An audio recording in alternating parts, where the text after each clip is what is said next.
Isis Downs, you were legally married to Mr. Downs at the time of his death, correct? Yes, Your Honor.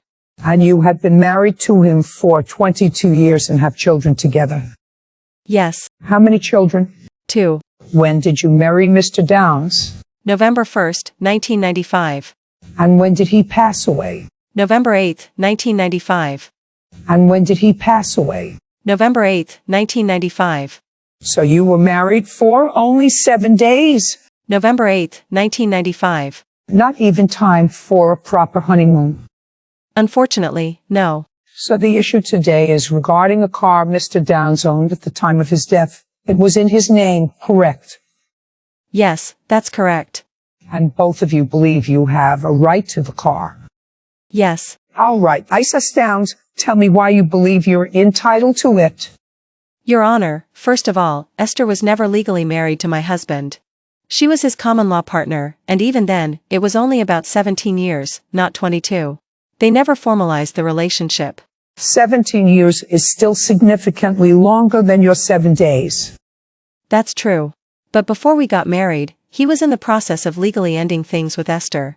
He wanted to make sure everything was finalized so she couldn't come back and claim anything. He wanted our marriage to be recognized without dispute. So you're telling me he filed for divorce from someone he wasn't technically married to? Yes, Your Honor. Just to be safe, he went through with it. Let's move to the car. During our engagement, he was diagnosed with leukemia, but the doctor didn't tell him it was terminal. He was in and out of the hospital frequently. During those times, Esther kept borrowing his car, at least 4 times when he was admitted. After he passed, I told her I'd be picking the car up. She said okay, but when I arrived, she changed her mind. Instead, she gave me a ride home. What kind of car are we talking about? A 1995 Chrysler Concorde. It was only 8 months old when he passed. The loan was covered by insurance from the credit union, so the car was fully paid off. So it was clear and free of debt? Yes. And yet she kept the car? Yes, Your Honor. She told the credit union the car was hers, while I insisted it was his. Since both claims were made, they refused to release the pink slip until a judge decided.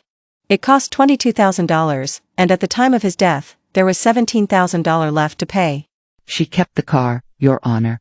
Over time, she racked up parking and registration violations, about $1,000 in tickets. Then the car was towed and sat in the impound for 3 months. No one came to claim it, so I stepped in. I didn't want the car to be auctioned, so I paid the citations and impound fees over $4,000 in total and got the car out. Why? Do you have proof?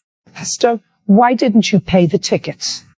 I did pay some of them, but I was unemployed for a period and couldn't pay all. That may be your reason, but it's not Amelia's problem. You were responsible for those fines. Yes. So the car was towed because of your unpaid citations, and Amelia paid $4,000 to recover it. Yes. And you currently have the car? No, I had it towed to my house, thinking I could sell it. But I can't even legally park it because it's not registered, and I can't register it without the pink slip. Where's the pink slip?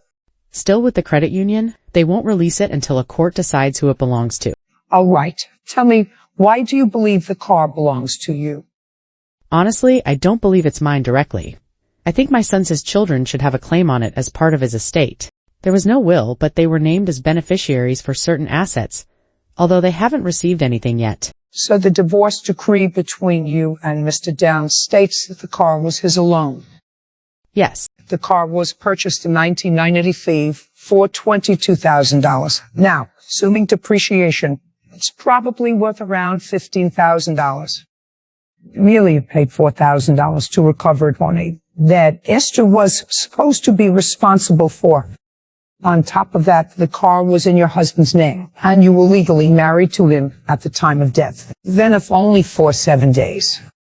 I didn't want the car to be auctioned, so I paid the citations and impound fees over $4,000 in total and got the car out. Then it's simple. I'm instructing the clerk to issue an order that the pink slip be turned over to you, Amelia.